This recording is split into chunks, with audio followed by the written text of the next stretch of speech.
Well, welcome back to the podcast. Once again, I'm Steve. This is my wife, Sean. We're on episode 3. This is pretty wild. We wanted to thank everybody who's been tuning in, who's been sharing this on Facebook and Twitter and Instagram TV and YouTube and all the places that it has been. It has been such a joy to see your comments and see how this is blessing you as a worship leader, because I know for us in all of these interviews, we have been learning a lot. And so even though we've been leading worship for a long time and have been a lot of places, there's so much wealth and wisdom in all of these people that we've been interviewing. So we thank you for tuning in and believe it's going to be a blessing. Today we interviewed Travis Greene, and it was just an amazing, impactful interview for us. I wanted to stop the interview and take notes. I'm like, where is my notepad? Now, not everybody is going to know Travis Greene, but he is, huge on Instagram. He's got like 1 million followers, but he is really a leader in the millennial grouping, whatever you want to call us. He's also a pastor. And him and his wife pastor a church out in the Carolinas, and he himself is a worship leader and is a musician, a creative. But one of the things that I really noticed in watching all of his music videos and listening to his music is how multicultural he is. And so we invited him to come and talk to us about that topic and what he had to say about being multicultural in the church is worth every moment of your time and attention. Yes. And so definitely check that out. On top of that, he is just hilarious. And super fun. So you're going to enjoy this and really encourage you to stick around and, again, share it with your friends, because I believe this is a timely message for us in the body of Christ. So without further ado, let's get in our conversation with Travis Greene. Well, we want to welcome everybody out there. We're sitting here with Travis Greene. Yeah. And I know some of you are like, I can't believe it, it's Travis Greene. And other of you are like, I've never heard Travis Greene before, because the body of Christ is a huge place, and we got people all over the world. Well, really anywhere there's one person, God's sending another person to reach that person. Yeah. And so we have been getting to know you a little bit just via, your Facebook and all of the internet stuff that there is out available. But are so glad that you joined us, first of all, and then wanted to ask you, in your lane, what God's called you to do. Like, when people ask you, what do you do? What do you even tell people? Man, what do I do? Yeah, I'm really simple, man. I like to have fun. I love family.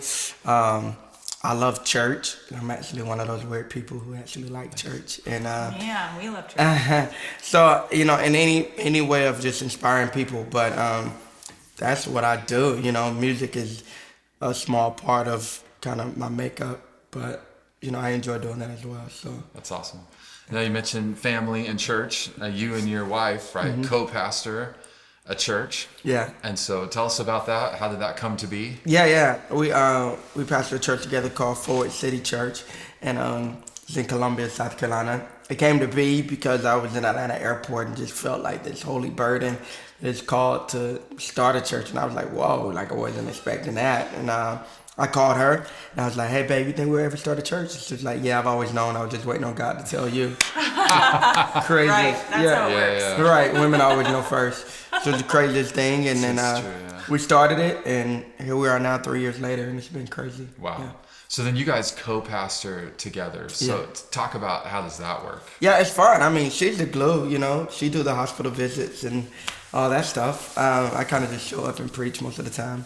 I carry most of the weight with preaching, and she preach a few times a year as well. But she has a heart for the people. She really has a shepherd's heart, man, big time. She's the one that'll stay up and cry with people and all of that stuff. I don't know if I'm that emotionally attached. I'm just like, oh man, that's really bad. I hate that happen. All right, anybody want to play video games? On to the next.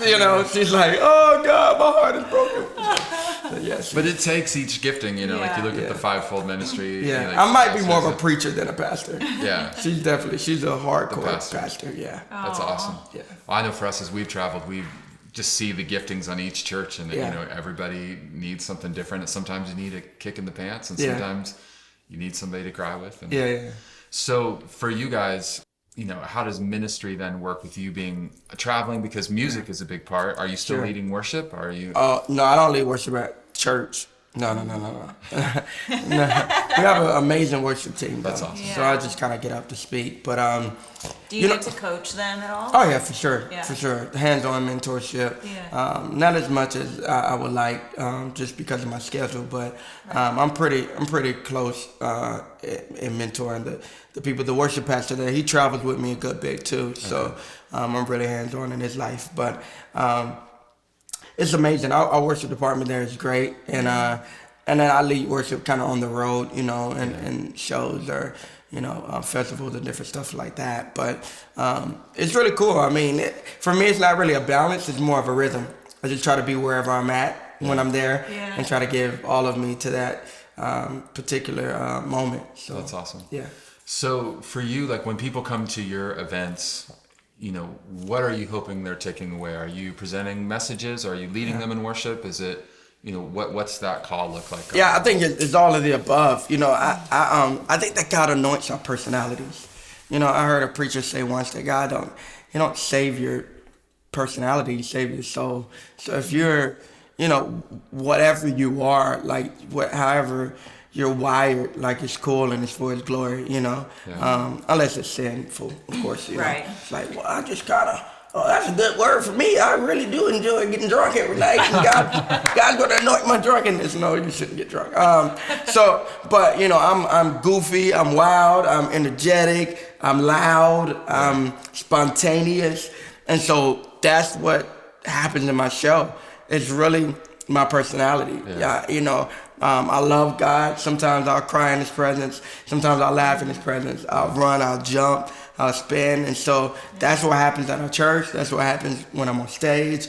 It's just like all of me is like an open book. Like, boom, here I am. I don't hold secrets. So whoever, who you see, what you see is what you get. So that's awesome. Yeah. So what does like a weekly schedule or a daily schedule look like for you? It depends what time of year it is. It depends. Right now we're getting it. I've probably been in, 7 states in 7 days or something crazy like that. So, right now we're moving, because it's album release cycles, time. Yeah. So the album comes out November 1st. So we're thumping right now. And then when we're touring, that's pretty crazy too. We'll do 30 states in 30 days. So those are crazy, or probably like in 40 days, 30 states in 40 days. So those times are really rough and crazy. So it depends. It depends on what I have going on. Yeah. Typically, what I like just downtime. I love being home. Yeah. I love hanging with my boys. I have 3 boys, 3 and 5 months. So I love wrestling with them and hanging with my wife and kicking it. That's kind of it's a great schedule for me, but it's just not realistic most of the time. Yeah. It's meetings and interviews and concerts stuff, and message prep and college homework and just so much. So wow. So when you're kind of like mentoring your team at home, your worship team, what are some of the key things that you tell them? Oh, great. Yeah. So I've led worship it feels like forever now. Mm-hmm. It hadn't been that long. It's probably been 16 years, but it feels like it's been forever. So one thing that I just try to teach is just a few things. One, the opportunity. That it is really a privilege and an opportunity to lead people into the presence of God. But you want to lead them somewhere that you've been. And so the weight is on you really spending time with God. Know how to get there. Yeah, spending time with God so that you're not so shocked if something happens. It's like, when I first started off, I went to a charismatic church in college and, I would be overwhelmed by the presence of God. I would lead worship for the piano. And every week out, under the piano. Like, the presence of God is here. It was like, you can also be in your dorm room, bro, if you just worship away from here. So I teach that, really get acquainted, not familiar, but just acquainted with a real pursuit of God off of stage. Yeah. And Sunday should be an overflow. Yeah. It really is. Sunday is not, I shared with our church a few weeks ago, we don't come to church to get in the presence of God. We come to church to get in the presence of God corporately. Yeah. We don't come to church to unpack His word. We come to church to unpack His word together. Like everything that we do in church should be an overflow of what we do in our private life, and it's just an opportunity to do it with other people. Yeah. Not an opportunity for us to do it one time a week. Yeah. You know, and so I teach them on that. I teach them not to, you know, in terms of distraction, I tell them don't be distracted and don't be a distraction. Yeah. You know, so that's great. So what are some key things that you would say? Or This stories is that you could be like, yeah. this happened. I mean, you don't need to out every member of the worship team, but Yeah. Well, what would I categorize as distracting? Yeah. You know, I think, you know, the key is like you're a waiter, right? So that's it. Like you're serving. Right. So in that, your song selections, your placement, you know, and it's harder for those who are really gifted because it's like we don't need that. Like we need to be led, not to be wowed. Yeah. Like no one's coming to church to be like, woo, oh my God, they're amazing. Like who cares, bro? Hopefully that's not why they're coming. Yeah, it's like, okay, you're amazing. Put it on a YouTube channel. No one cares here. You know, like we want to be ushered somewhere. And so, you know, just it's you supporting and serving the people. So that's one way. I think if what you're doing is so far, if it's so out of reach, you know, it's not attainable, it's not approachable, it's not digestible for the consumer or the listener, then it's like, you know, I can't keep up with you, you know. To me, and I categorize wins this way. For me, if I'm leading worship, the win for me is when the people are singing. yeah. Oh yeah. That's the victory. Right. Yeah. You know, it's not And they're when singing people so loud you can't even hear exactly yourself. like I'm like, oh, we won. Yeah, You know. yeah. So those are just some practical things. That's awesome. Don't go anywhere. We'll be right back with Travis Greene after this short message.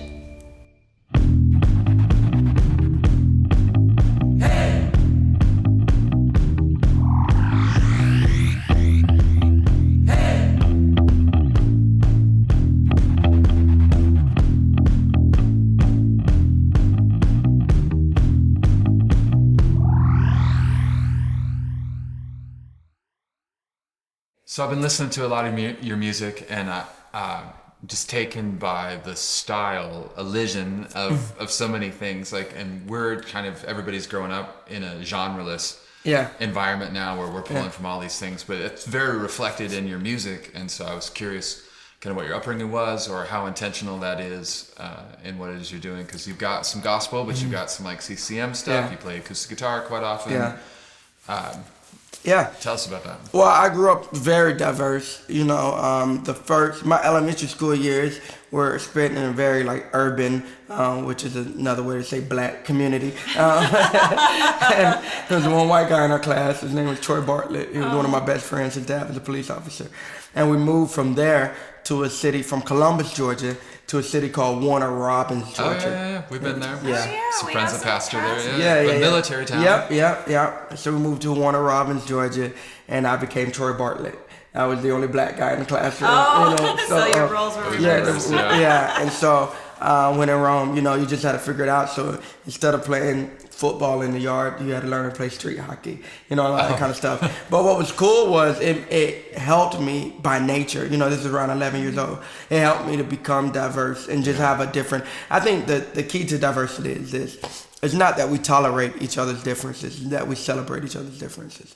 And just recognize, okay, we may be different, we may see things differently, but finding a way to celebrate that. And I was kind of forced, I was thrusted into that community and that world. Yeah.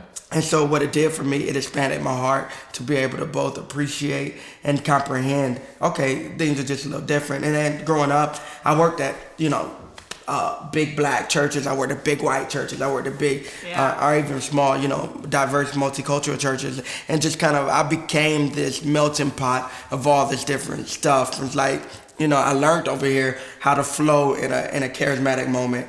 I learned over here how to flow in a very structured, planning center moment. You know? Down there. So you just gotta, you kind of learn both worlds, and that's what you hear in the music. You hear this, you know, kind of gumbo, if you will, of, oh man, I can hear flares of all of these different things. Some things are spontaneous, some things are planned, but it's just from my upbringing and from the work environments that I've had. That's awesome. Yeah. Now, do you find that you're getting a pretty even response across? Oh, absolutely. On our tours, the rooms are very, very, very diverse. That's awesome. Extremely diverse. Yeah. So it's really cool. Yeah. I think a lot of churches, they're looking for that, and like, how do we do How do that? we get more diverse? And you mentioned, celebrating differences instead of Yeah. tolerating. Are there any other pointers that you can give people? Steve, this is my subject, Steve. You get me hyped over here. You get me excited. Yeah, man. If diversity isn't a part of your Mondays, then it's a gimmick on Sundays. And what I mean by that is, diversity doesn't happen in our pews. It happens at our dinner tables. Yeah. And this is really what it comes down to. Like, how I've worked at churches where it was like this is written on the whiteboard. We must diversify. We must diversify. And so let's put more color on stage, or let's put more white on stage, or let's put more Hispanics on stage. Do a gospel song. Let's do a gospel song, and let's do this. Yeah. The real question is, how much of your lifestyle is diverse? Not your Sunday mornings, especially with leadership. Yeah. And I know the answer by who attends your child's birthday party. Yeah. Oh, come on. That's so good. Oh, we just went straight to your house, man. That's awesome. If I come to your child's birthday party and everybody there looks like you, everybody's there make the same money that you do. Everybody, that tells me everything I need to know. And so don't pray and believe God to do something that you're not willing to participate with. Oh, man, that's so good. And so I think that once that happens, I need to take notes. Our own podcast. Once our lives begin to diversify away from Sundays, it happens. Yeah, it'll be inevitable. It won't have a choice because now I'm not going and just trying to gimmick you to coming like we're actually friends. Yeah. And it's just a difference. So I want my kids, I want diversity to not just be represented in my church. I want it to be represented in my home. Yeah. I don't want, I want my kids to grow up and say, yeah, I've seen people of different colors, of different backgrounds, of different beliefs even in our house. That's what Jesus was about. And so, and that is a stretch beyond our preference and sometimes even beyond our comfort. But that's what it calls for if you're serious about being the body of Christ. Yeah. Wow. Oh my goodness. Well, I like how you mentioned, diversity is not just color. It can be economics, but then we go to South America and we find out there's all these walls amongst different countries or even parts of different countries, or like Peruvians don't like these people, and you're just like, oh my goodness, So it spans so much further. So man, that was worth the price of admission. Yes. So, right there, that was awesome. Yeah. So in your music styles, you're trying to blend all those things. Like, how does that happen? Because we go to churches and we'll put in a gospel song, but it sounds just like a CCM song. The gospel church will put in a CCM song and it sounds and so how have you blended that? I mean, obviously it was just your upbringing. But, I mean, that has a lot to do with it. It's really no getting around that. I mean, I've had experience on both sides of the tracks. So for me, I don't have to try to make how do you portray that in your production? And it just comes out. Yeah, I don't I don't have to let's try to be extra CCM. I just pick up a guitar, or let's try to be extra. But for those who don't have that upbringing, I would say collaboration is really the key. Yeah. You get someone who has a different way of processing music and invite them in the room.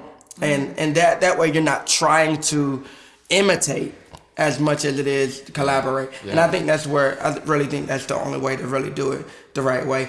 And there are some songs that are beyond my reach, no matter how diverse I am, like Good and Loved. This new song that I did with Stephanie Gretzinger, and I knew the sound I wanted, and I could produce a sound, but it's my sound. But I wanted it to be bigger than my sound. I wanted it to sound like Journey. I wanted to have this. It was beyond me. So I called a white friend of mine. His name is Aaron Robertson. He's incredible. He's, the main producer for Elevation Worship. And great friend of mine. I was like, I have this idea. What do you think? And he took it, and that was Journey. I could have never done that. Yeah. I wrote it and I had the concepts, but to make it authentic, white, to somebody who was authentically white. Yes. You know, It's so just like you trying to.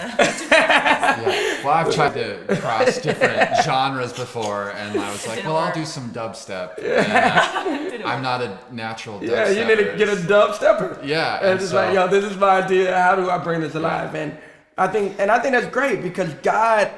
There's a reason why God anoints different people. Yeah. And I think if we can tap into that and know that, man, together, like with my ideas or with my lyrics and with your, you know, whatever you're good at, your specialty, like this could be really dope. Instead of me like being too afraid to initiate the conversation, which a lot of times that's just it. It's like, oh, how would this be received, or how would this whatever, instead of just, hey man, let's just give it a shot and see what happens. And I think that's what, and if we don't do that, music as we know it, both CCM and gospel, they will become extinct quickly.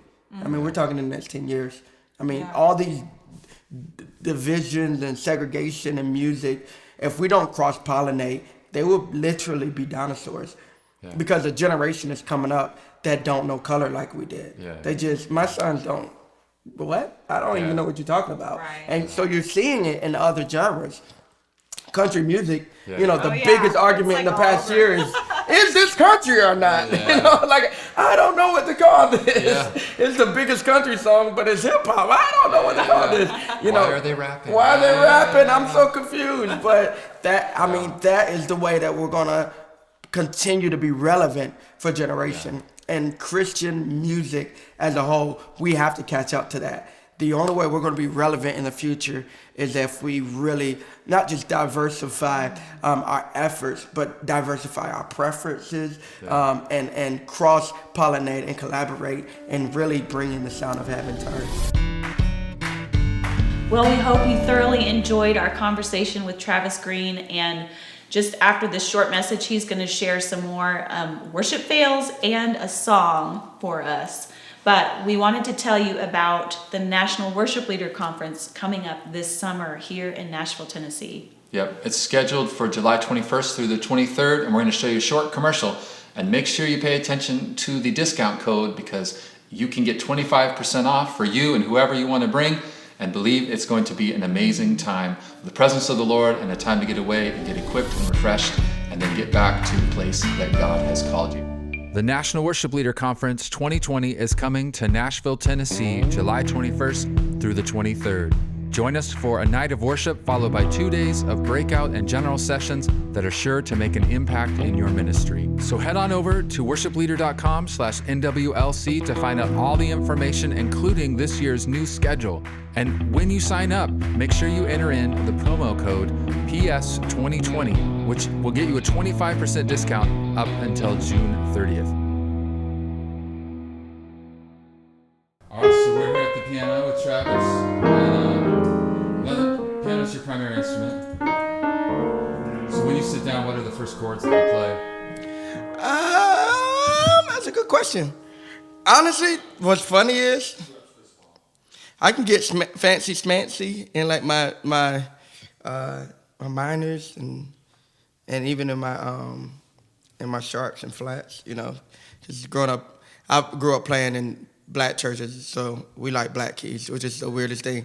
But isn't that true? Isn't that true? It's so weird. So like F sharp, you know. Which I like F sharp because all your black keys are legal. So even if you can't play, you can make it sound like you can play. You just everything is legalized. And then C sharp, of course, we did. I mean, any D flat if you're white, but C sharp is what they call it in black church. And then, you know, all your little minor stuff, and then E flat, you know, was a good Pentecostal preaching.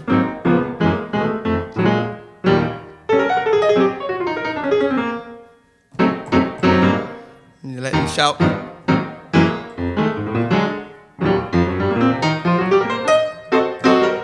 All that stuff. But then as I got older and more diverse, I began to appreciate my white keys. And what's funny, all my songs now are in white keys. Like most of them, like everything, like my new single, Won't Let Go. The black keys? We want black keys. Leave the white keys alone. Give us black keys.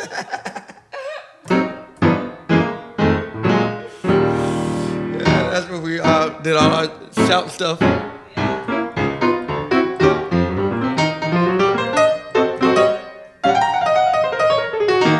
All of that stuff. But that's awesome. No one wants to hear that stuff anymore. Not true. No one wants to hear all that stuff. Yeah. So now it's all about, I play guitar, so that's open. So you're going to have your G's.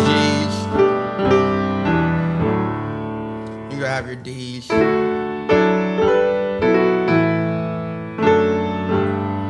And then my new song, like I said, is in C.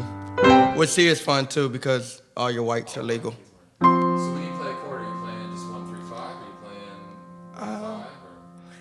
My phrasing is really weird. I like, I think we used to call it in the school, did we call it triads? What did we call these? All these. So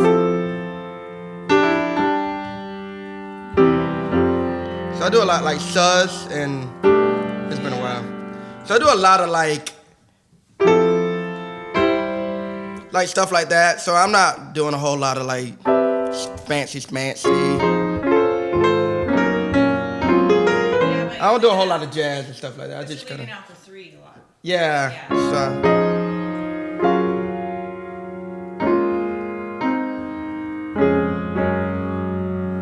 Adding the 2.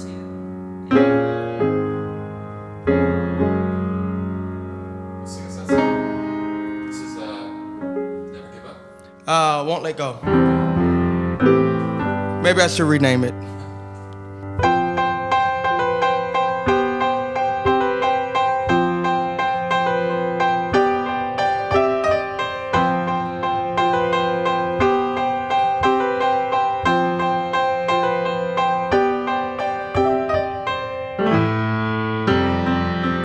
Fill me up,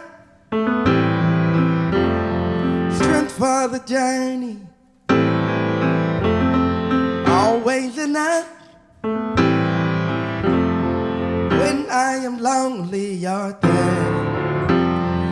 Everything I need, love all around me. You'll never leave me alone. When I'm ready to give up, Lord, you won't let me go. You keep holding me. When I'm ready to give up, Lord, you won't let me go. You keep holding me. You won't let me go. You've got me. I know there's safety in your arms. You won't let me go. You won't let me go. You've got me. I know there's safety in your arms.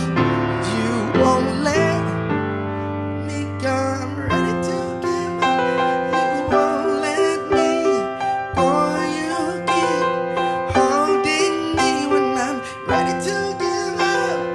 Won't let me go. You keep holding me.